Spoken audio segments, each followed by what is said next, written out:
But the truth is, Bernie Sanders was on the verge of winning. Okay? He won Iowa. It did the win got stolen from him by the media, by all of them that basically made Pete look like the winner. He won New Hampshire. A fair media would have said, wow, this guy still won, even by a point, against 10 candidates. Of course, the media made it seem like, oh, he won in 2016 by 20 points, but now he only won by 1. He crushed in Nevada. He was on the verge of winning. But let me tell you something. I was in South Carolina. Jen was in Michigan for that primary. Voters were not sold on Joe Biden. When you look at the gap between South Carolina and Super Tuesday, only 3 days. Only 3 days. The exit polls on Super Tuesday showed almost half of the voters made up their minds in the final days between South Carolina and Super Tuesday. When you look at between Nevada and South Carolina, Bernie Sanders had the wind at his sails, right? Bernie Sanders had the wind at his sails. He's the front runner. He's on 60 Minutes. That was the time to go in for the kill. What should have Bernie Sanders done? And by the way, this is not only about Bernie Sanders. This is about how are progressives going to win going forward. We could spend all day. Some people could call Bernie a fraud and a sellout, all that. We could spend all day on that. But this is you're not going to win if you don't learn from your mistakes. It is absolutely political malpractice. Political malpractice that Bernie Sanders himself, nor his campaign, and by the way, Jimmy and other people have blamed his campaign. I know from 2016, and I know now, the highest levels of Bernie Sanders' campaign were pleading with Bernie Sanders to take the gloves off. This is not Bernie's campaign. Bernie is the campaign. Bernie and Jane Sanders had the final decision. It is political malpractice that they did not go after Joe Biden before South Carolina for lying about being arrested in apartheid South Africa, for lying about participating in civil rights sit-ins. When you look at Sean King's reporting, there was a 30-year record of Joe Biden lying and exploiting black people, working with and embracing segregationists in the 1970s. The crime bill, which Bernie voted for too, but has since then said that was a bad vote. I apologize, whereas Joe Biden has stood by it. You want to know how I know that would have made a difference? Because black voters in South Carolina, the overwhelming majority of black voters in South Carolina had not made up their mind. 30%. Biden won by 30 points in South Carolina. That was not how much he was going to win by right after Nevada. The Clyburn endorsement helped him greatly. But Bernie Sanders, because in his bones, he just, for whatever reason, doesn't have it in him to take off the gloves. Reports say Joe Biden was one of the only senators who was nice to him in the Senate. Joe Biden were nice and kind to Bernie and his wife. Let me tell you something. Joe Biden was going to win South Carolina no matter what Bernie did, but he would have not won South Carolina by 30 points if Bernie Sanders would have ran ads in South Carolina showing Joe Biden exploiting black people, showing the horrors of the crime bill. You know who would have ran those ads? Nina Turner. Nina Turner would have run those ads. You want to know how I know? Because I know that she wanted to. Just to be clear, this isn't coming from her. But I know from sources, Nina Turner and others had begged Bernie Sanders to take off the gloves and to go after Joe Biden on his record against black people. And it is risky because black people revere Barack Obama. But Joe Biden is not Barack Obama, and Bernie Sanders was not willing to show that. Bernie Sanders is right on the policies, but politically, he didn't realize Joe Biden might have been nice to you in the United States Senate, but he's not, and for that reason, you might consider him a friend. He's not a friend to black men that are in jail because of his crime bill.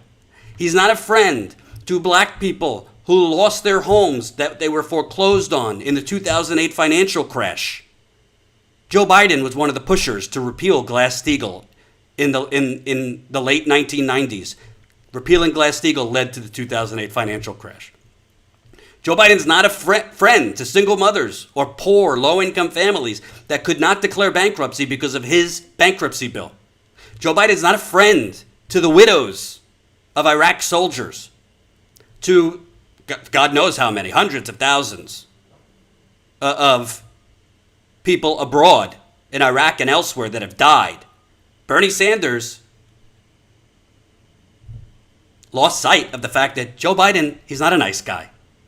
He might come off like an old school nice senator. He is a neoliberal warmonger, servant of Wall Street. That's who he is. The rest of them will guilt you and voter shame you, but he's not as bad as Trump. But Joe Biden is a corporatist, warmonger, Wall Street servant. That's who he is. Bernie Sanders chose not to go after him before South Carolina on those things. It would have made a difference. Bernie Sanders, after South Carolina, in between Super Tuesday, when all of the establishments, CNN, MSNBC, all the papers, there was reports that Joe Biden got over $100 million of free airtime between South Carolina and Super Tuesday. Bernie Sanders chose not to go after him. Frankly, Bernie Sanders, and this one would have been risky, when Elizabeth Warren leaked to the media that Bernie Sanders is some secret sexist. Bernie Sanders chose to be diplomatic with her on stage instead of just saying, I never said that. And frankly, I think Elizabeth Warren, Senator Warren is, she's a friend of mine, whatever, but there's been some issues with honesty in the past, Senator Warren. There's been issues with your honesty in the past. When someone impugns your integrity, when someone calls you a sexist, when someone says you told them a woman can't be president, you don't just say, no, I never said it. You say, they are lying. Bernie Sanders lost a lot, and his campaign said, lost a lot of the female vote after that.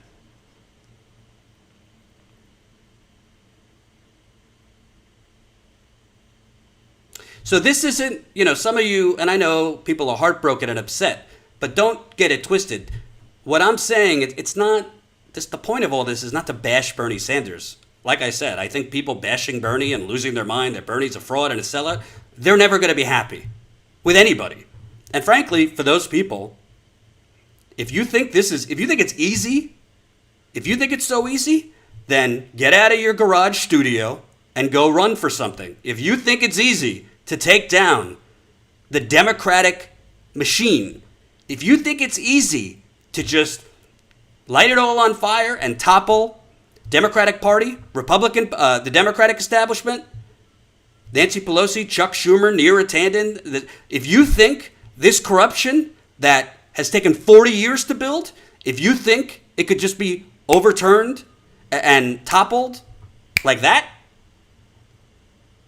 go run. Stop live streaming and go run. If you think it's that easy, it's not that easy.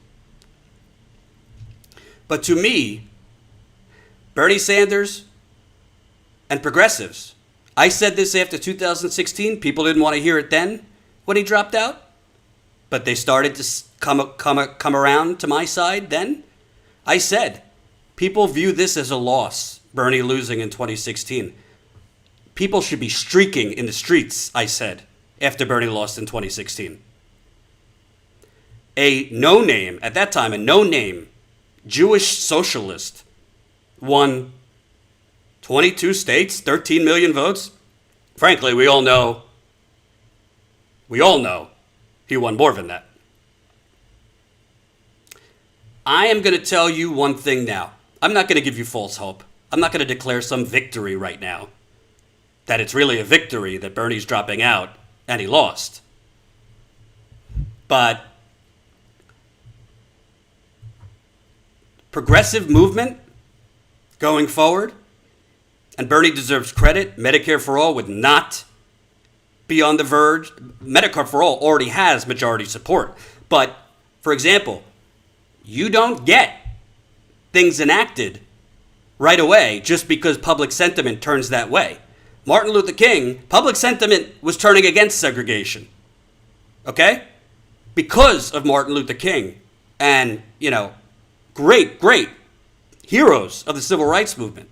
But there was 2 steps. You need to start turning public sentiment, and then you need to force the powerful. Hope you enjoyed that last video. Hop on over to statuscoup.com where you can sign up for our email list and become a member for as low as $5 to $10 a month.